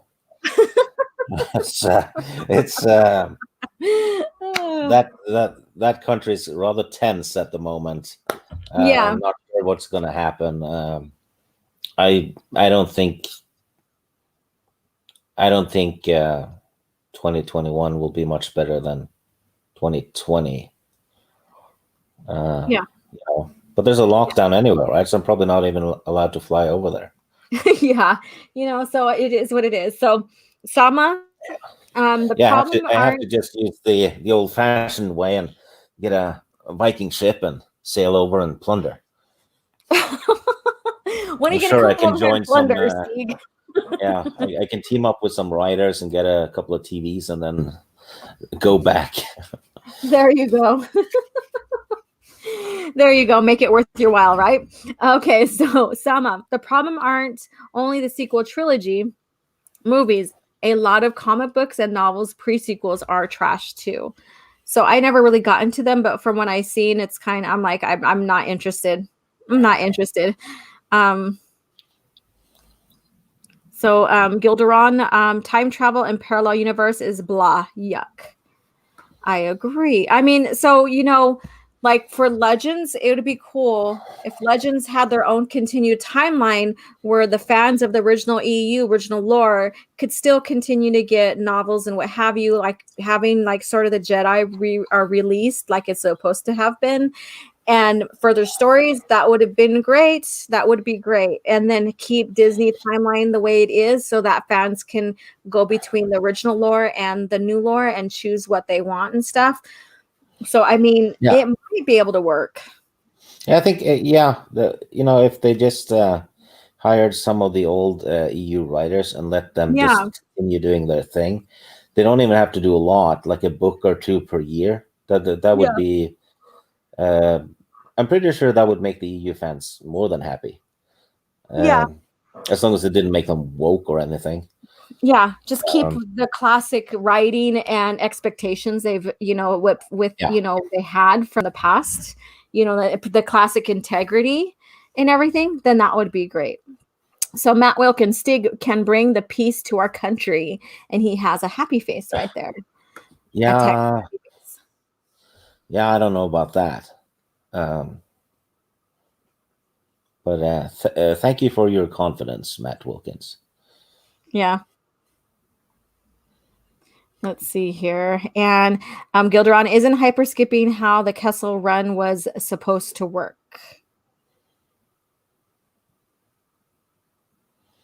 Shit, I don't remember. I really don't. It's been a while since I read the old Han Solo books. Hyperspace or hyperskipping was a huge no-no because when you do that, you're randomly doing coordinates to get to get out of a situation. And so you're randomly you're blindly hyperspacing, which could be tragic and fatal. And that's what they questioned with the sequel trilogy, The Rise of Skywalker, on that hyper skipping, where he kept on jumping from planet's atmosphere to planet's atmosphere, which did not make any sense whatsoever. So, yeah, we even see, was it? Yeah, and all of a sudden the TIE fighters could make hyperspace jumps too. Yeah. So you hate the Legacy era? So you hate Legacy of the Force, Fate of the Jedi, and the Legacy comics and stuff? Well, I think he's talking about the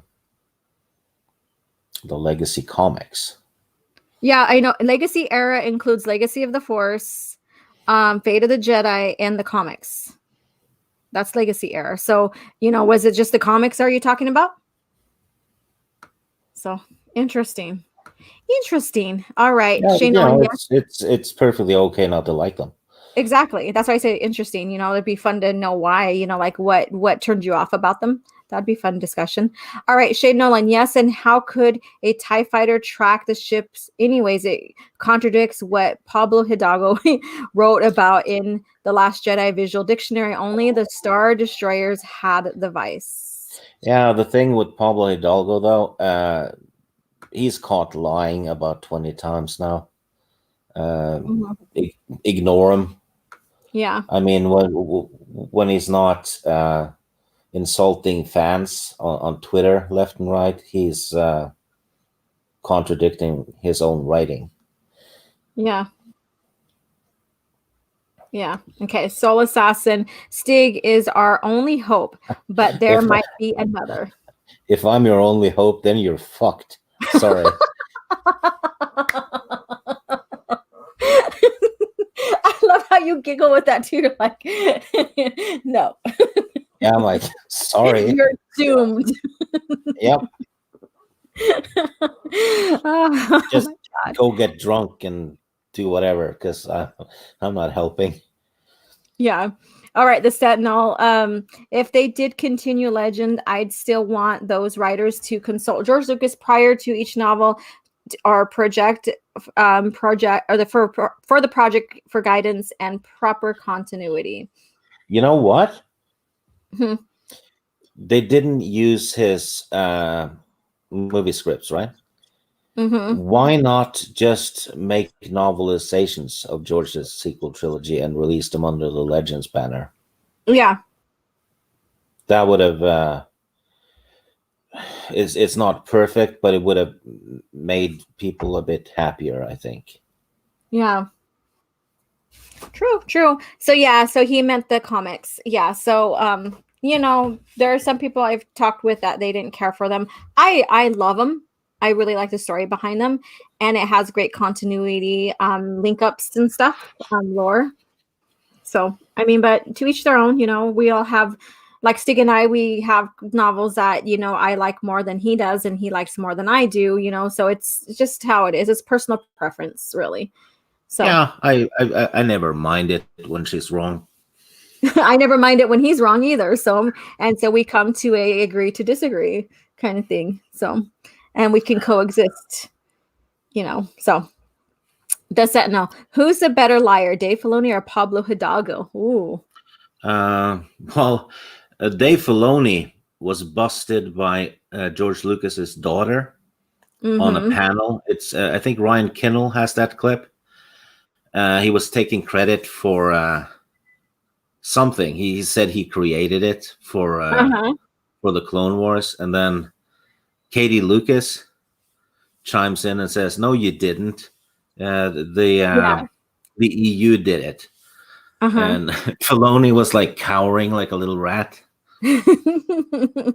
he literally lied and said he came up with that. Yeah. And she wouldn't have that, so she just give credit to the writers that did come up with it, right? Yeah. Yeah, it's crazy stuff. I mean, it is what it is, So we have Autobot Megatron. Don't worry, everyone. I'm your new hope. Yeah. Tag fire Pablo. Fire him from a catapult. I mean, Mm-hmm. he looks like a boulder anyway, so why not? Oh my God. Let's see here. I'd buy it. Let's see here. We are not going to talk about the sequel trilogies anymore. Let's go back to the regular EU. Okay. Admiral Adam. I don't think Lucas sequels treatments would fix or fit in the EU. What do you think Actually, about that, Stieg? I think it would, because he was interviewed and he's on camera saying this, that the sequel trilogy would focus on Anakin's grandchildren, and he added, "It's no secret; they're already in the novels." Mm, That's what he said. You can find that clip on YouTube. yeah, exactly. All right. So his name is Dave Baloney. Phony Yep. baloney. So let's see here. Um, Yeah. Maul's robot slag. That was the thing, which was from one of the Infinities comics or something. It was like a what if story. yeah, Was never intended to be canon because Maul was dead. yeah, So it's basically just a. Actually, I yeah, think it was a Force vision, mm, something like that. I yeah. can't remember, but it was. It wasn't canon, but Filoni apparently liked it, and since when he sees something that he likes, he thinks he created it. Yeah, true. So the Sentinel, he was taking credit for the design of Darth Maul's cybernetic legs. Yes, and that's what we just covered. Let's see here. Filoni said he created Maul robot legs. Yeah. I have to watch that. Okay, Yeah. so I posted the clip on my channel, by the way. All right. Oh, So cool. Sentinel, let's see here. Oh crap. Okay, I jumped ahead. All right. So Gilderon, Dave mocked fans for Return of Maul in EU2 in the interview back in the early Clone Wars. Yes, he did. He got pissy with one of the officers he had in the Clone Wars was already an admiral, but when Filoni used him, he all of a sudden was a lieutenant or something. Mm-hmm. So Filoni just didn't know the guy's rank. So Yeah, he didn't know his rank. In fact, he wasn't an admiral, but he did have a white uniform, and so he made him one or something like that. So something like what in the lines of what you said. I forgot the name of the yeah, character, who it was. and a Star Wars fan asked him about that on a panel, Yeah. and Filoni got really pissy with him. Mm-hmm. Yeah. I don't remember the details though. It was something like that. Yeah. Jaina wasn't only the one alive when the EU was ended. Luke was still Nope. alive. The Yeah, and Solo was still alive. Ben Ben was still Skywalker alive. was alive. Yeah, Yeah. and Alana And Solo. Alana. Mm-hmm. Exactly.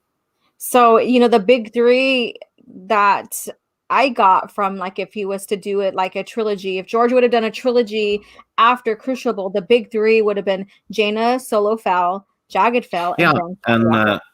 let's not forget George was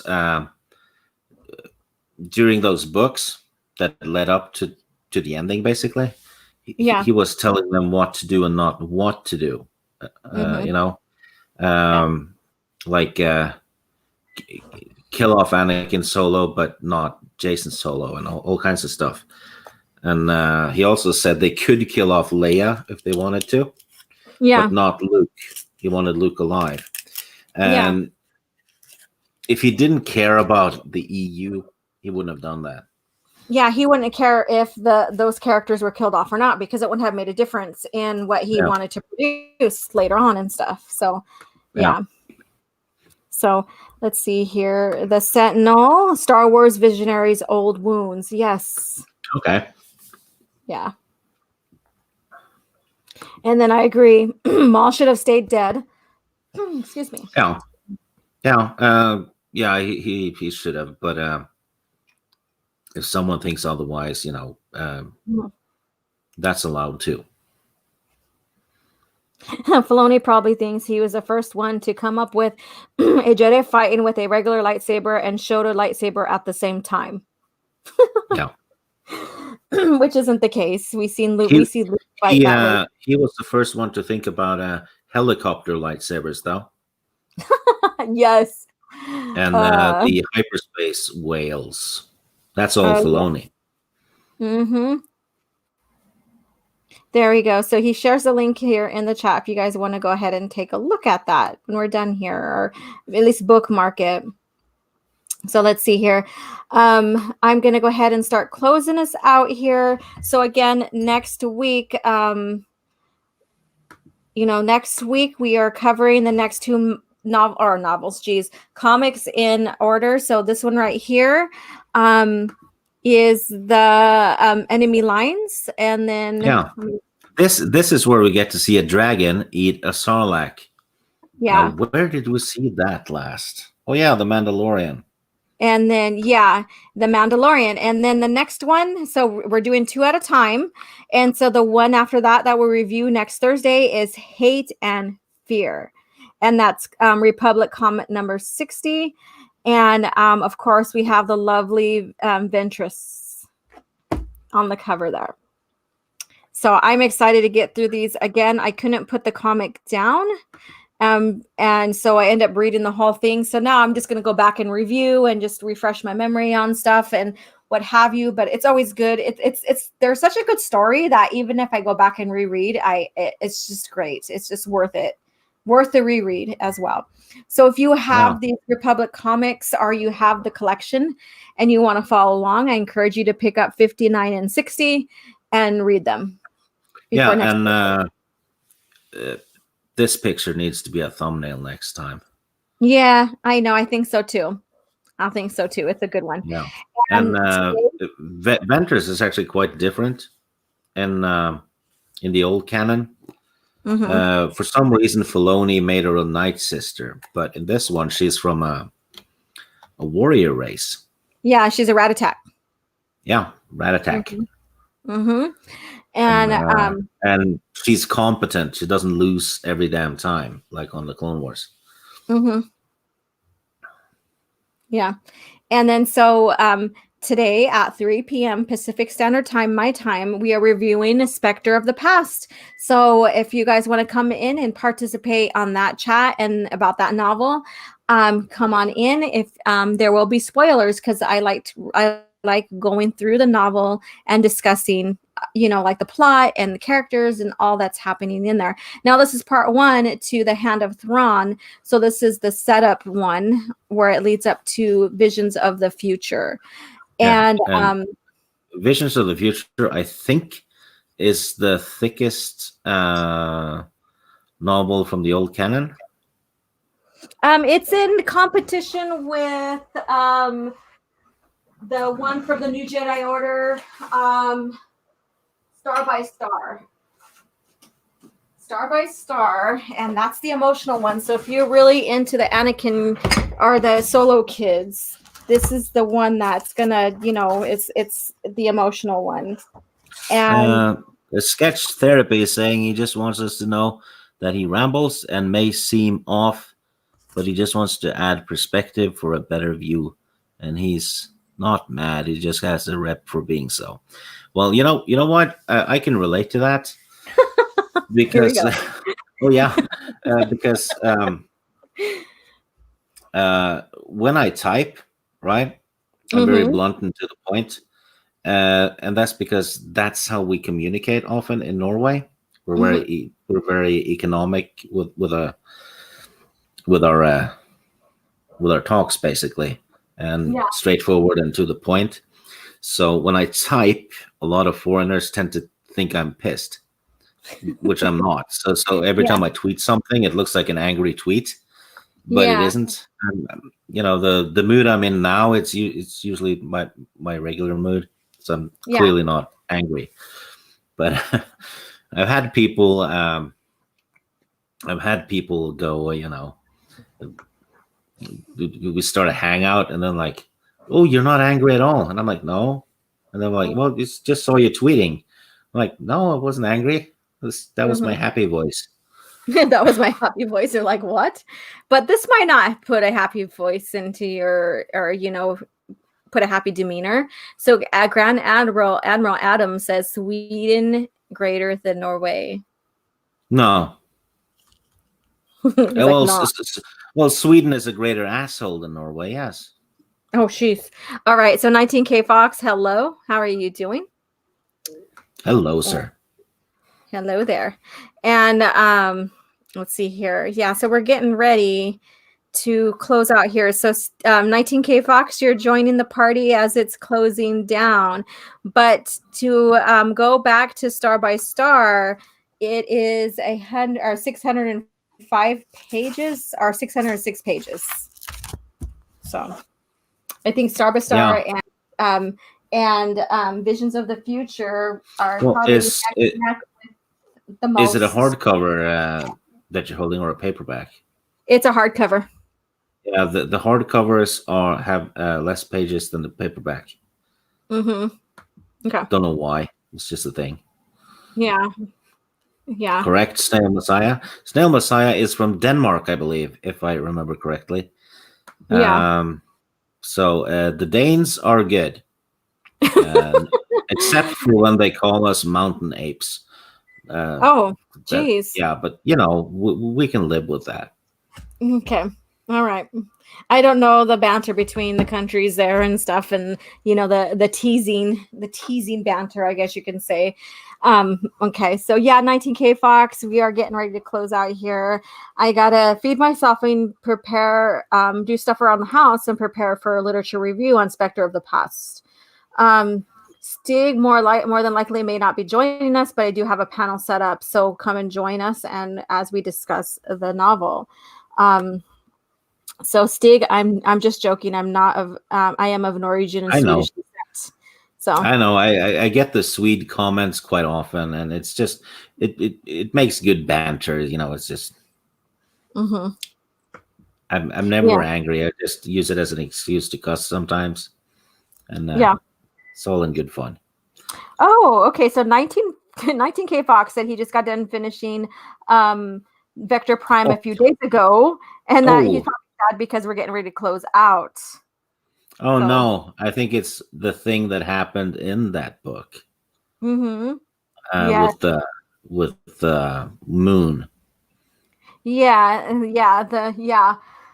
I can understand. It is quite emotional, but it's a great, in a sense, ending to the arc.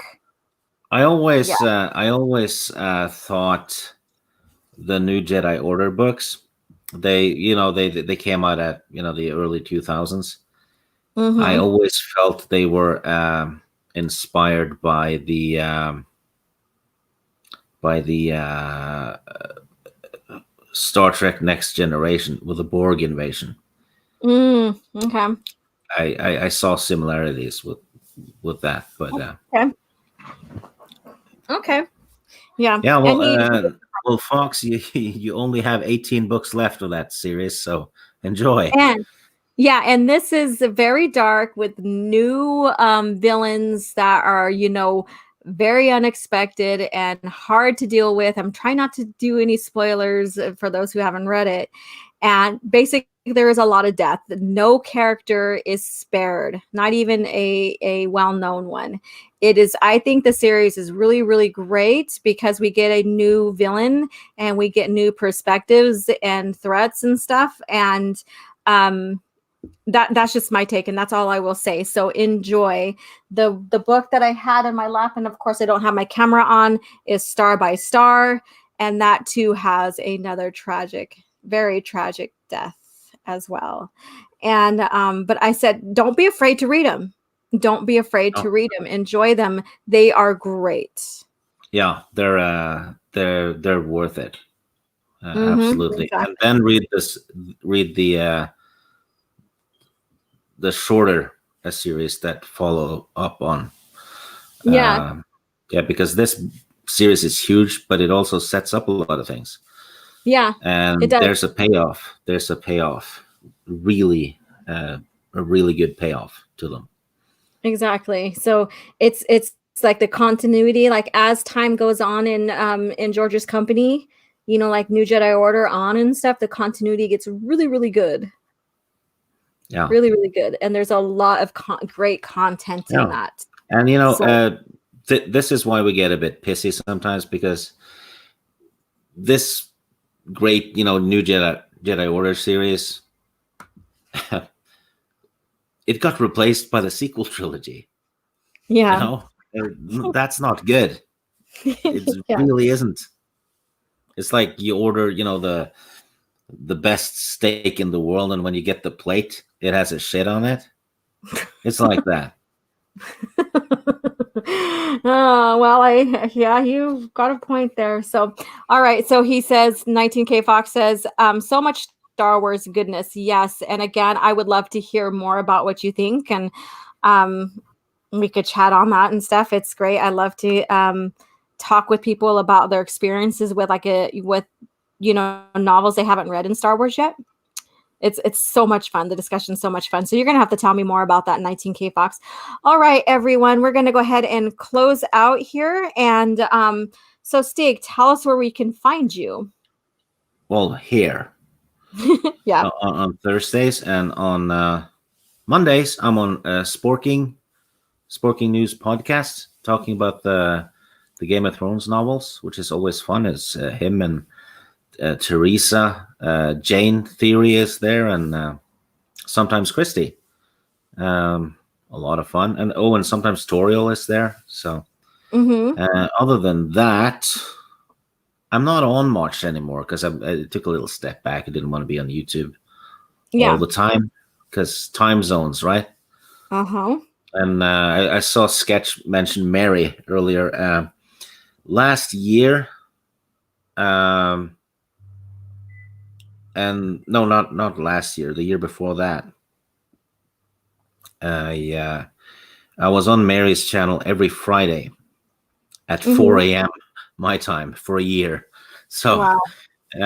yeah. I had to step back a bit because it, I didn't get to bed until 8 a.m, so it messed up my weekend quite a bit. Yeah. But I had a hell of a lot of fun with that, though. Shenanigans. That was fun. Yeah. So I just show up as a guest now and again now. So sometimes I'm on her channel on Saturday evenings. And then I'm doing something with Culture Casino that's gonna happen. Well, soon we're gonna record stuff, some humorous things. Yeah. Okay, that's gonna. Other than that, I'm inciting rage on Twitter on a regular basis. Yeah. Yeah. You gotta. Have, You gotta. Calm your tone down. Okay, you hear me? Calm that tone. Quit tweeting in the tone you are tweeting in, Stig. yeah, I know, the blunt Norwegian tone. That's what does it. Yeah. Yeah. But yeah. Other than that, I'm just get off my lawn. I'm getting old. Get off my lawn. Yeah.